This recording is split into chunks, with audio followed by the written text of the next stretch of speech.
Olá, aqui é o Ailton Nakata do Mangaka Ensina. Nesse vídeo vamos falar sobre o que vem a ser o mangá com base na teoria de Scott McCloud, no livro Desvendando os Quadrinhos. Mangá é a palavra para designar literalmente histórias em quadrinhos no estilo japonês. O mestre Will Eisner usa o termo arte sequencial para descrever as histórias em quadrinhos.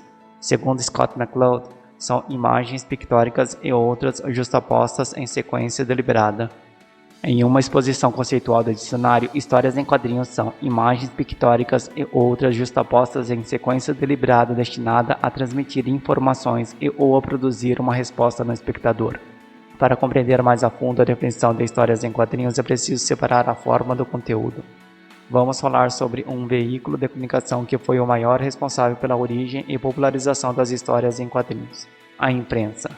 A imprensa é a designação coletiva dos veículos de comunicação que exercem o jornalismo e outras funções de comunicação informativa, em contraste com a comunicação puramente propagandística ou de entretenimento. O termo imprensa deriva da prensa móvel, processo gráfico aperfeiçoado por Johannes Gutenberg no século XV e que, a partir do século XVIII, foi usado para imprimir jornais. De meados do século XX em diante, os jornais passaram a ser também radiodifundidos e teledifundidos e, com o advento da World Wide Web, vieram também os jornais online ou cyberjornais ou webjornais. O termo imprensa, contudo, foi mantido.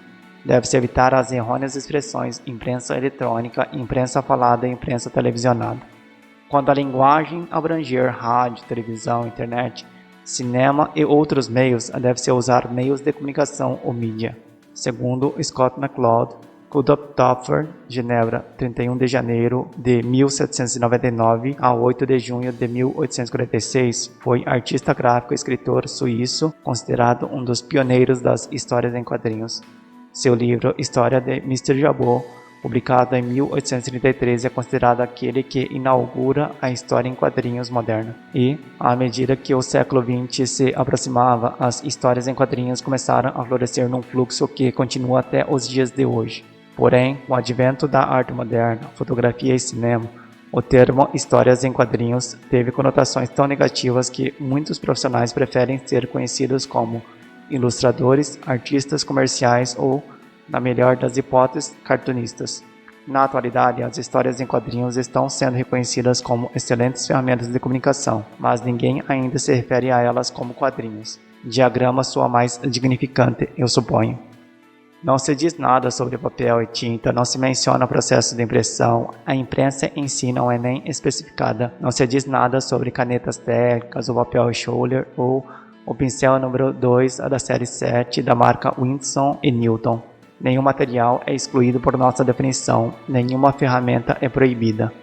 Não há menção de traços pretos e cores chapadas, não se fala de anatomia exagerada nem de arte representacional de qualquer tipo. Nenhuma escola de arte é banida por nossa definição, nenhuma filosofia, nem movimento, nem modo de ver é excluído. Aqueles de vocês que ganham a vida com quadrinhos ou que gostariam de fazer isso, devem saber que estar atualizados sobre todos os avanços nessa arte não é fácil.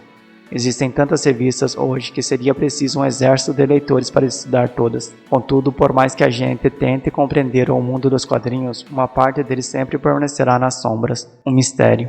Vou fazer o máximo para lançar uma luz sobre esse lado obscuro nos próximos capítulos, mas é bom termos em mente que este mundo é só um, de inúmeros mundos possíveis.